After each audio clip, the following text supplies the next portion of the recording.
일반화하는 것은 아니지만 우리가 만나는 중국인들이 이기적이라고 느낀 적 많지 않으신가요? 공공장소에서 시끄럽게 떠들기, 바닥에 쓰레기 버리기, 우통 까기 등 주변을 의식하지 않는 모습을 많이 봅니다. 이 밖에도 중국인과 함께 일하거나 중국에 살았던 사람들의 이야기를 들어보면 중국인들은 왜 이기적인 사람이 많을까 하는 생각이 듭니다. 그래서 오늘은 그 이유에 대해서 알아보기로 합니다. 먼저 중국의 글로벌 이미지를 한번 짚고 넘어가 보죠. 미국 여론조사 기관 퓨 리서치 센터의 중국의 글로벌 이미지 조사 보고서에 따르면 중국에 대한 견해를 묻는 질문에 글로벌 응답자의 67%는 부정적이라고 답했습니다. 긍정적이라고 답한 비율은 28%에 그쳤죠. 국가별 대중국 비호감도 조사에서 일본과 호주가 비호감도 87%를 찍으며 조사 대상 24개국 가운데 가장 부정적인 견해를 내놨습니다. 스웨덴, 미국, 캐나다도 비호감도가 높았습니다. 한국도 중국에 대한 비호감도가 77%로 지난해 조사와 비슷하게 높게 나왔죠. 코로나19 확산이 맞물리며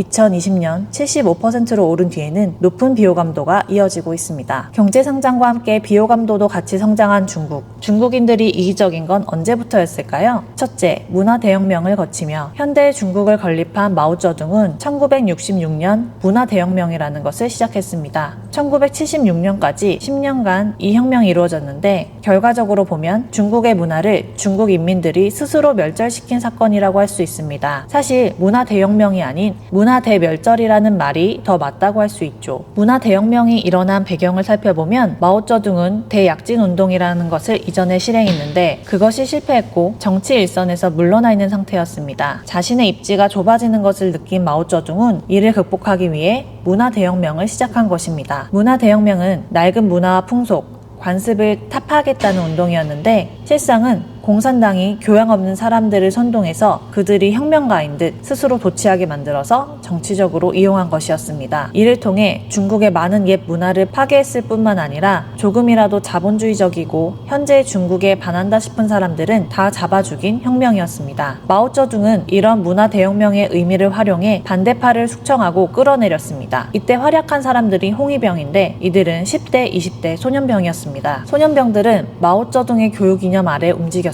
그를 신처럼 생각했습니다. 이들의 수는 1100만 명에 이르렀고 마오쩌둥의 비호 아래 마음껏 날뛰었죠. 홍위병들은 교사, 학교 지도자, 지식인, 그리고 전통적인 사상을 가진 사람들을 모조리 찾아내서 이유불문하고 처형하기 시작했습니다. 그냥 지나가던 백성일지라도 홍위병들이 우르르 몰려와서 무차별적으로 공격하고 처형했다고 합니다. 그런 상황에서 중국인들이 어쩌겠어요. 일단 살아남아야죠. 누군가 끌려가서 죽는데도 아무도 그게 잘못됐다고 이야기하지 못했습니다. 왜 멀쩡한 사람을 끌고 와서 죽이나요? 라고 외치던 사람들은 바로 반동분자다, 부르주아의 노예다 라면서 죽임을 당했으니까요. 주변 사람들을 신경 쓰는 순간 본인이 큰 피해를 입는 상황이었고 그 상황에서 용기 있게 자기 할 말을 하던 수십만 명의 지식인들은 어이없게 처형당했습니다.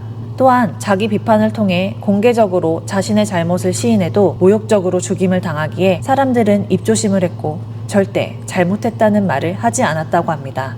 중국 사람들이 뭔가 실수하거나 잘못했을 때도 뻔뻔하고 잘못했다는 말을 하지 않는 이유도 여기에서 비롯되었다고 할 수 있죠. 그런 홍위병들은 그대로 자라나 지금의 중국 기성세대를 이루었습니다. 그들은 너희는 살아남아야 한다. 주변을 신경 쓰지 마라. 라고 자식들을 교육했습니다. 한마디로 중국에 있는 중장년층은 다들 이런 식의 교육을 받고 자라난 겁니다. 그리고 그들의 자식들한테도 이 교육법이 이어져서 내려옵니다. 중국인들이 많이 쓰는 말 중에 네 몸은 네가 지켜야 한다. 아무도 너를 도와줄 수 없다. 라는 말이 있어요. 정리하자면 문화 대혁명을 거치며 지식인들이 많이 죽었고 남은 중국인들도 서로를 불신하며 자신의 아니만을 챙기게 되었습니다. 생존주의, 이기주의만 남게 된 것이죠. 둘째, 천안문 사태를 거치며 중국 현대사의 또 다른 중요한 사건으로 천안문 사태를 들 수 있습니다. 1989년 대학생이 중심이 된 중국의 인민들이 모여 모든 권력은 인민의 것이다. 반관료, 반부패, 청렴한 공산당 만세라는 구호 아래 민주화를 외쳤습니다. 당시 중국은 덩샤오핑의 개방 정책 아래 경제 발전을 이루었지만 동시에 부정부패와 빈부격차 또한 급격히 늘어났죠. 이에 따라 중국의 중국의 학생과 시민들은 중국 공산당의 전면적인 민주화와 부정부패 척결을 요구했습니다. 덩샤오핑의 신복이면서 총서기관인 후야오방은 이를 적극적으로 받아들였습니다. 하지만 당의 원로들이 반발을 하고 총서기관 자리에서 물러나게 되죠. 그리고 1989년 정치국 회의 도중 발언을 막 끝내고 돌아올 때 후야오방은 갑자기 심장마비로 사망합니다. 후야오방의 죽음에 지식인들과 대학생들을 중심으로 천안문 광장에서 민주화 요구 시위가 일어났습니다. 100만 명이 넘는 인파가 몰리자 덩샤오핑과 공산당은 이를 중국의 심각한 위기로 인식하여 1989년 6월 4일 시민들을 탱크로 무차별적으로 밀어버리고 진압했습니다. 이 사건을 계기로 중국에서의 학문, 예술계와 사상계는 활발한 활동이 멈춰버렸습니다. 당시 민주화를 요구하고 인권 문제를 중요시 여겼던 인재들은 죽거나 타국에 망명했습니다. 우스갯소리로 이때 좋은 중국인들은 다 죽었다는 말이 나오게 되죠.